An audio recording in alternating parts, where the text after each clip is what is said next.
भाई जिंदगी में आपने सबसे बड़ा पाप क्या किया है? इंजीनियरिंग में एडमिशन लिया था मैंने। क्या? और उससे भी बड़ा पाप मैंने मैकेनिकल इंजीनियरिंग में एडमिशन लिया था। भाई इंजीनियरिंग से क्या प्रॉब्लम है आपको? आज मैं तुझे बताऊंगा अपनी दुख भरी दास्तां।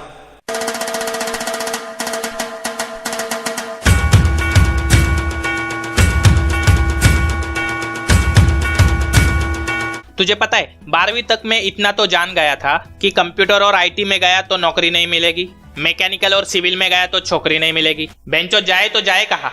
फिर हमारे चाचा मामा या मौसी का आइंस्टाइन बेटा पता नहीं कहाँ से प्रकट हो जाता है। खुद के 4-5 सब्जेक्ट बैक होते हैं और हमें सलाह देगा कि भाई मैकेनिकल में जा, बहुत स्कोप है। स्कोप, ये स्कोप शब्द सुनकर बात ही खत्म हो जाती है। हमारे घर वालों को स्कोप सुनकर तो ऐसा लगता है जैसा अपना बेटा अंबानी बनेगा। छोकरी गई भाड़ में, तुझे तो मैकेनिकल इंजीनियरिंग ही लेना है। भोसडी का खुद तो डूबता है, हमें भी साथ में ले जाता है। माँ कसम उस मुच्छड़ गांडू को मैं जिंदगी में कभी माफ नहीं करूंगा। तुझे पता है हम मैकेनिकल और सिविल वालों को लड़की के नाम पर एक बूढ़ी प्रोफेसर मिलती है। सिर्फ हमारे जिंदगी में सिर्फ लौंडे लिखे होते हैं, लौंडे। रात को सपने भी हमें लौंडे वाले पढ़ने लगे। अब जो लोग आईटी और कंप्यूटर में जाते हैं उनमें से 90% लोगों को घंटा पता नहीं होता कि बिल गेट्स और माइक्रोसॉफ्ट क्या है। कल मैंने एक कंप्यूटर के लौंडे से पूछा, भाई ये रेशमा कौन है? रेशमा? हाँ वो दूसरी वाली बेंच पर बैठती है ना, काले बाल, काली आंखें, काली। हाँ बस बस बस बस। और दीपा? दीपा? हाँ वो गाना की आइटम है ना, काली आंखें, काले बाल, काली। अच्छा अच्छा। Bill Gates? सर अभी बाहर गए, आएंगे थोड़ी देर में। तेरी बहन का माइक्रोसॉफ्ट मारा, काली आंखें, काले बाल। जा जाके अपना मुंह काला कर ले। दुनिया में सबसे बेहतरीन एग्जाम कोई देता है तो वो हमारे इंजीनियर। एग्जाम का टाइम टेबल 3 महीने पहले ही आ जाता है, फिर भी हमारा इंजीनियर रात के 12 बजे फोन करके पूछेगा, भाई पेपर कौन सा है कल? 12वीं तक हमारे पेरेंट्स पूछते थे कितने परसेंटेज आए, 80 या 90, और अब पूछते हैं कितने बैक लगे, 2 या 4। बेंचोत मैंने कॉलेज की इतनी फी नहीं भरी होगी जितनी एग्जाम फॉर्म की भरी है।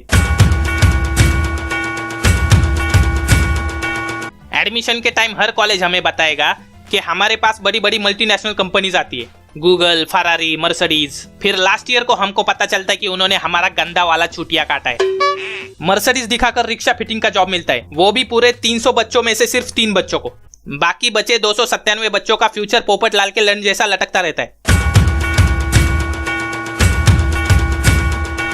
इंजीनियरिंग के हर क्लास में तुझे एक चीज जरूर देखने को मिलेगी, जिसमें क्लास के सारे बच्चे क्लास बंक करके छुट्टी लेकर घर जाते, सिवाय एक मच्छर की गांड के। ये भोसडी का वो मच्छर होता है जो इंसानों का नहीं, मच्छरों का खून पिएगा। ऐसा मच्छर अपने आप को टॉपर बताता है। इनको ऑर्गेज्म कैसे होता है पूछो तो इट इज डिफाइंड एज से स्टार्ट करेंगे। सुहाग रात के दिन भी पूरी प्रोसीजर रट्टा मार के जाएंगे ये लोग। पेंचोद ये न्यूटन और आइंस्टाइन कहाँ मिलेंगे बता मेरे को। दुनिया के करोड़ों बच्चों की खोलकर मारी इन महाचुतियों ने। ये 2 लोग इंजीनियर्स के शाकाल और मोगैम्बो है। इनसे बड़ा कोई दुश्मन नहीं इंजीनियर्स का। पहला ये न्यूटन, अबे भोसड़ पप्पू, पेड़ से सेब सर पर गिरा तो खा लेता या गांड में डाल देता, वो ऊपर से नीचे क्यों गिरा ये जानना जरूरी था क्या? गांड में उंगली करने की आदत जाती नहीं इनकी। सेब नहीं नारियल गिरना चाहिए था, नारियल। बेंचो तो वही मर जाता, जान छुटती। फिर आया ये आइंस्टाइन। यहाँ बच्चों को ठीक से ABCD बोलनी नहीं आती, ये बंदर उसके इक्वेशन बनाता है, E = mc², बराबर। इंजीनियर = माँ की चू, वो भी 2 बार। पता नहीं इस असाइनमेंट का इन्वेंशन किस गधे की गांड ने किया। सालों से यही होता आ रहा है, असाइनमेंट पे असाइनमेंट, असाइनमेंट पे असाइनमेंट, असाइनमेंट पे असाइनमेंट, असाइनमेंट पे असाइनमेंट मिलती रही है। लेकिन ये समझ में नहीं आ रहा बेंचोद ये असाइनमेंट लिख क्यों रहे हैं हम? स्टूडेंट सबमिशन के लिए अपनी नींद बेचकर कॉलेज आते और ले जाते तो सिर्फ असाइनमेंट। लड़कियों ने अपने बाल, अपना मेकअप, यहाँ तक कि अपना बॉयफ्रेंड भी बेच डाला और उन्हें भी मिला तो सिर्फ असाइनमेंट। महीनों सालों प्रोफेसर के केबिन के चक्कर काटकर स्टूडेंट खुद बन जाते एक असाइनमेंट, और उन्हें भी मिलते हैं तो सिर्फ एक असाइनमेंट।